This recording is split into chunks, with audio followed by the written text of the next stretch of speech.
Here's what's happening now. We are celebrating the traditional end of summer at Arts Beats and Eats, but it sure doesn't feel like it. An unsummer-like forecast coming straight up. Paula?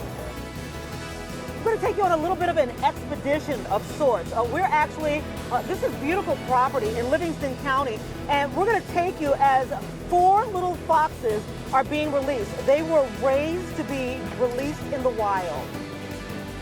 Also first at 4, a murder suspect goes to court in the death of a former Marine known as Chef Doug. And we're hearing disturbing new details about the crime. And just because the rain has stopped does not mean Houston is out of danger. We have a dire new warning this hour from the city's mayor. Live from downtown Detroit, Local 4 News First at 4 starts now. Good afternoon, everybody. I'm Karen Drew. First at 4, we are getting our first look at the man who is charged in the murder of former Marine Doug Chef Calhoun. Trayvon Baskerville was arraigned today on first-degree murder and human trafficking charges. Prosecutors say Baskerville engaged in human trafficking of a 17-year-old girl. Calhoun arranged to meet her at Baskerville's home, according to police, and that's when the two men fought. Police say Calhoun was shot. His body was later found stuffed in a barrel inside a vacant Detroit home back on July 7th. Now we're going to take a closer look at the charges Baskerville is facing tonight at 5. We do have some new information on a shocking and very disturbing crime in Detroit. The mother of a baby boy who was stabbed to death has been charged with that baby's murder. Prosecutor Kim Worthy says 31-year-old Shakita Denise Reese Bethia stabbed her son on August 29th. The child died at the apartment on the 3600 block of West Verner. The mother was taken to the hospital because she tried to kill herself. She's scheduled to be arraigned later today. Some scary moments for a father last night when his teen daughters are hit by stray bullets. It happened last night on the city's west side. The girls were riding down Eileen Street with their dad when he drove past a home where 2 groups of people were shooting at each other. The 17-year-old was shot in the arm. Her 16-year-old sister suffered a graze wound.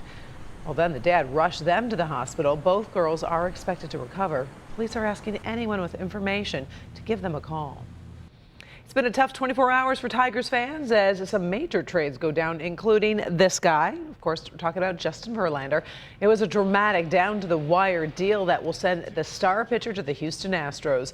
The final word coming down just after the midnight deadline. The Tigers acquire 3 prospects from the Astros and a player to be named later or cash considerations. Tigers management says it's thrilled with the deal. Some fans agree. Scott Ryan left this message on our Facebook page saying, quote, "This was a huge, bad contract. Verlander hasn't been the same guy since the World Series run, and this is a good start in the rebuilding process."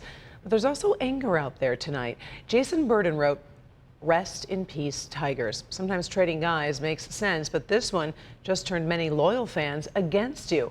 You can sound off on the WDIV Facebook page. Our coverage continues live from Comerica Park on Local 4 News at 5. The first forecast, really important for those holiday weekend plans. Ben Bailey is live in Royal Oak at Arts Beats and Eats. And Ben, typically when I toss to you, you're wearing a short sleeve t-shirt, and I see you're wearing a jacket. I don't like the start of that. I got sleeves, Karen. I'm in shorts, but I got sleeves. And yeah, we've got clouds, we've got breezes out here, and these temperatures aren't even to 70 degrees, but folks are enjoying it out here. Sweat it out like we do sometimes for this weekend. We're here at Arts Beats and Eats. The temperatures, as you look across the area, are in the 60s. Or you're on the cool spot. Even our warm location of Monroe is only 66. You can see the wind from northeast at 15, northeast at 18 at Ann Arbor. The clouds from Harvey that are close right now. Those are thicker the further south you get, but the rain bands are creeping further to the north. So coming up in our forecast, we'll see if Harvey it here Labor Day weekend, plus a bigger storm in the Atlantic, Irma. We'll talk about where that's going, all coming up in just a few minutes. Karen, back to you. Thank you very much, Ben. We'll try to get those gremlins out of your audio, too, next time we send back to you. All right, the remnants of Tropical Depression Harvey continues to push northeast, bringing rain and flooding into even more states. Rain started falling in Nashville yesterday, bringing flash floods. Cleanup crews are now working throughout Tennessee, but residents there won't see anything like they did in Texas. Kimberly Gill in the newsroom with a dire new warning from the mayor of Houston. Kim, what is he saying? Karen, good afternoon. While the rain has left Texas, the mayor of Houston is telling people who are in flooded homes they need to leave. He says reservoir releases will mean flooding for up to 10 to 15 more days. So this disaster is very much ongoing. While much of Houston remains underwater, other parts of the state have started to dry out a little. This video is from LaGrange, Texas, which is halfway between Houston and Austin. While the water is gone, so much destruction, though, remains. Authorities are doing safety checks before allowing residents back into their homes. They are anxious, as you can imagine, to see what, if anything, survived. I mean, these are people's belongings that they've worked all their lives for, and, you know, it's gone. Meanwhile, Beaumont, Texas is in the middle of a huge crisis there. The city of nearly 120,000 people won't have any drinking water until the floodwaters recede. There are long lines to buy water. You see that there. A swollen river took out the city's water pumping station. The city plans to hand out water to residents, but so far it's only been able to get 1 truckload delivered because roads outside Beaumont are still flooded. So here are some of the sobering numbers we're following. The death toll stands at 39. But more victims could be discovered when the waters recede. Up to 20,000 homes in Houston could be flooded for another 15 days. The mayor, again, is asking for more high water vehicles and rescue equipment. And 325,000 people are already seeking emergency financial aid. President Trump will travel to Texas tomorrow for the second time this week. Today, he tweeted, "Texas is healing fast, thanks to all the great men and women who have been working so hard, but there is still so much more to do." Karen, our coverage of Harvey's aftermath continues tonight at 5. For now, we'll send it back to you. All right. Thank you very much, Kim. Meantime, many of you have already opened your hearts and your wallets to help victims of Hurricane Harvey. That spirit of giving is continuing this afternoon through the weekend at Arts, Beats, and Eats. Let's send it out to Hank Winchester to find out how easy it is to pay it forward. Hi, Hank. Hi, Karen. Yeah, we made it very easy. A great festival always every year. Arts, Beats, and Eats in the heart of downtown Royal Oak. Let me show you how it's all going to work if you want to make a donation. Come with me here, Tim. When you make your way through any of the entrance points, you're going to see these signs, Help for Houston, brought to you by Arts, Beats, and Eats and Local 4. And then just beyond the entrance, you'll see volunteers with the Red Cross. They're the women here wearing the white T-shirts, and they're also holding canisters that are collecting donations for all of you that make your way here into the festival. A lot of people already donating money, even though we've just gotten this underway, which is great to see. Now, just beyond what the Red Cross is doing in Local 4, I want to talk to you about what other businesses around the country are doing to help out the people of Texas. For example, Budweiser has stopped beer production at many plants and now delivering water to Houston. Gallery Furniture, which is down in the Houston area, is now using their stores as shelters for people that need a place to stay. Also, Bass Pro Shop donated more than 80 boats to help with the rescue efforts down in Houston and the surrounding areas. And Chipotle right now sending 50,000 pounds of food to Texas, not only to help feed the victims, but also all the incredible rescue workers and police officers who are doing their part to help down there. Again, we're trying to make it easy as possible for you to get involved and for you to make a donation. Here's another view here behind me. You can see they're wearing the white T-shirts, Help for Houston right across their chest. They've got the canisters and they are accepting donations all weekend long here at Arts, Beats, and Eats. That's tonight, Friday, Saturday, Sunday, and Monday. We're live here in Royal Oak. Karen, back to you. You know, Hank, it's always so great to report about the goodness in people's hearts, but unfortunately in times like this, sometimes there are those scammers out there, and I know you're working on a story about that coming up later. We do, Karen. In fact, very important information just being released by the FBI and ICE, the Immigration Customs Enforcement Division.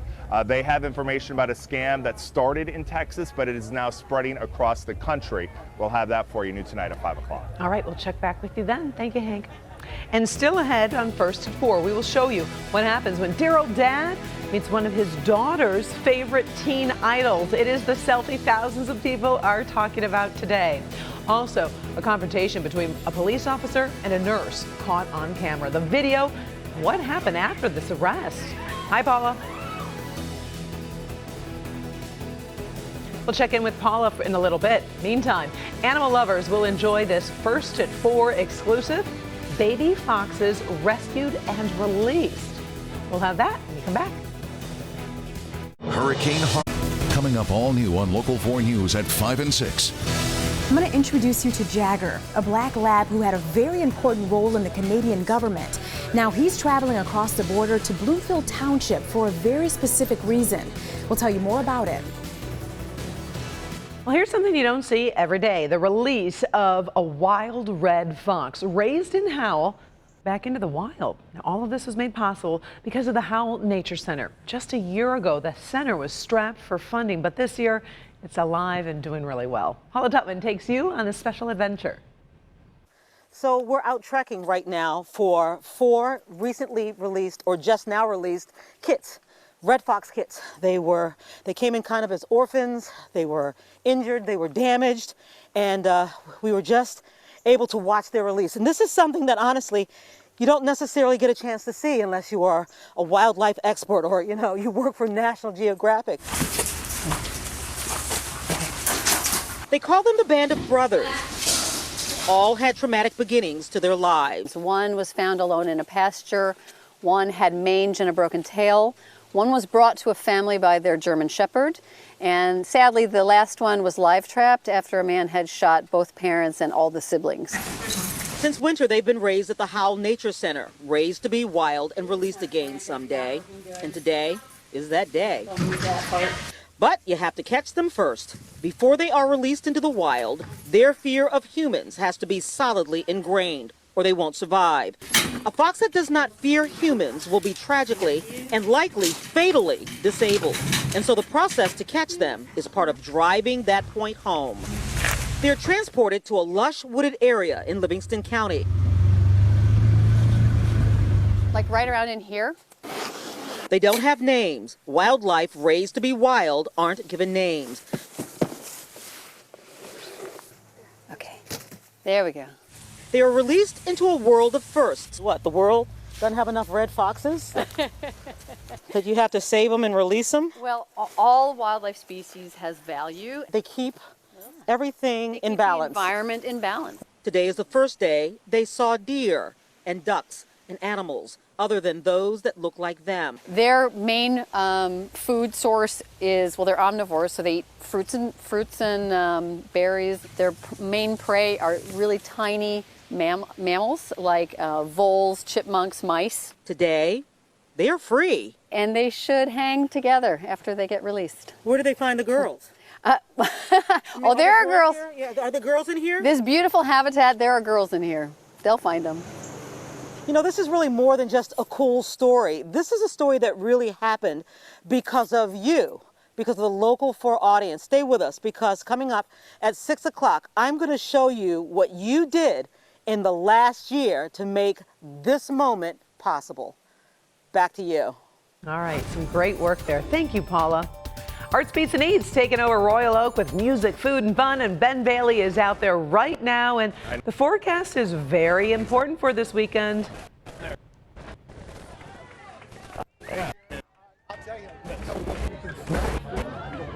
Perfect out. Temperatures are in the 60s across the area, and those numbers are going to be some of the coolest.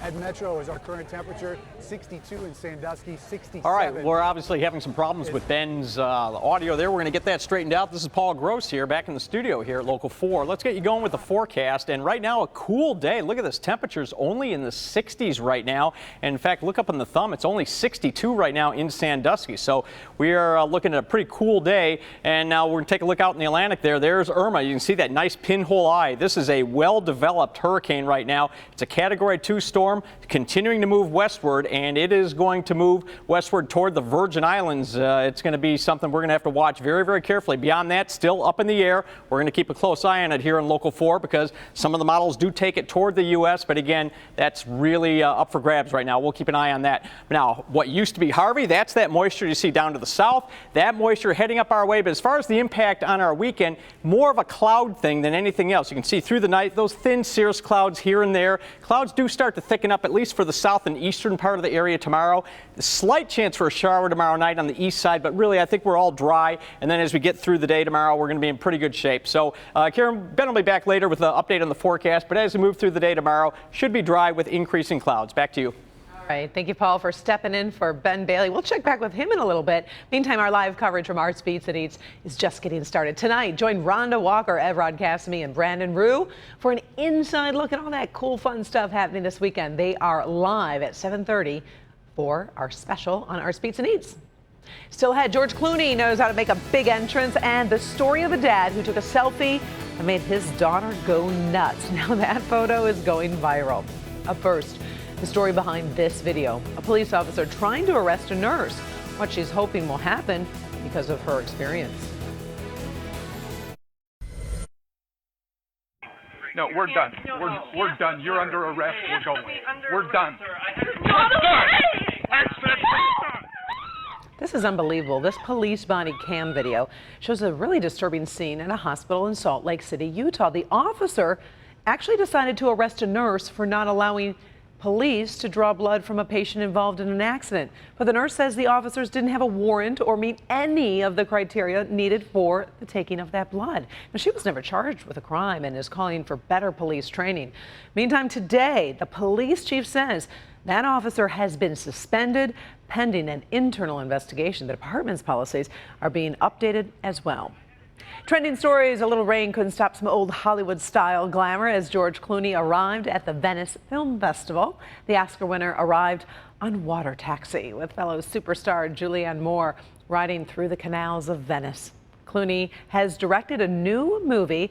It's called Suburbicon. It's starring Moore and his buddy, you know him, Matt Damon. The Venice Film Festival runs through September 9th.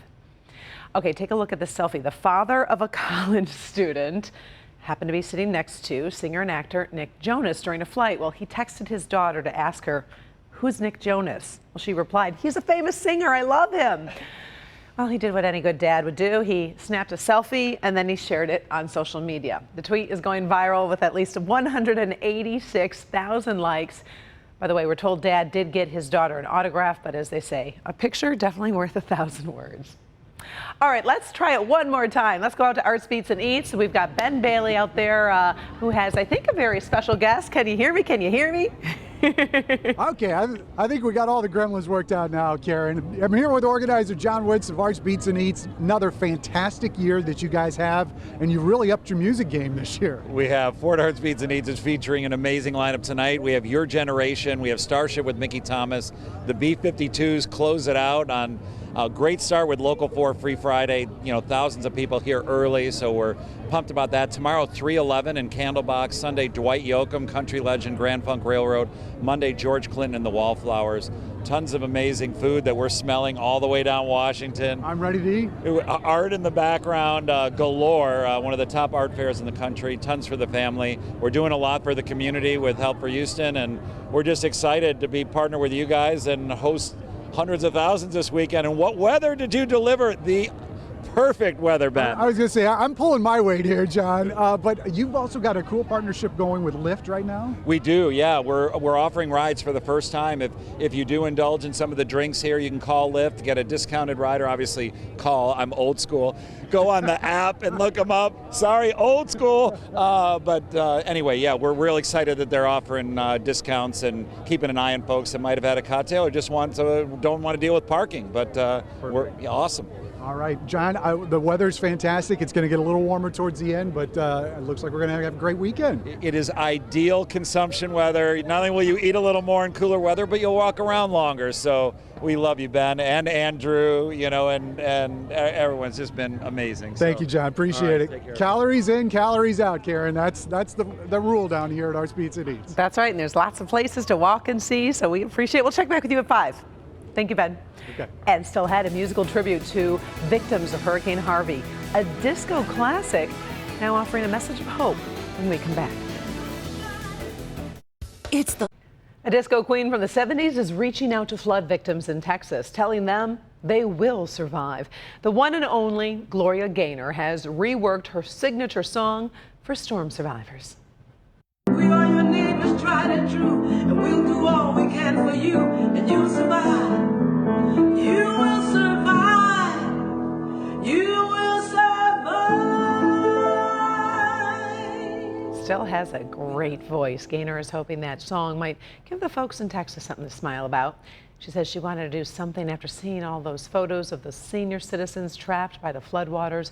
Gaynor says that photo touched her heart and made her want to do more than just donate money. Thanks for joining us for First at 4. Inside Edition is next.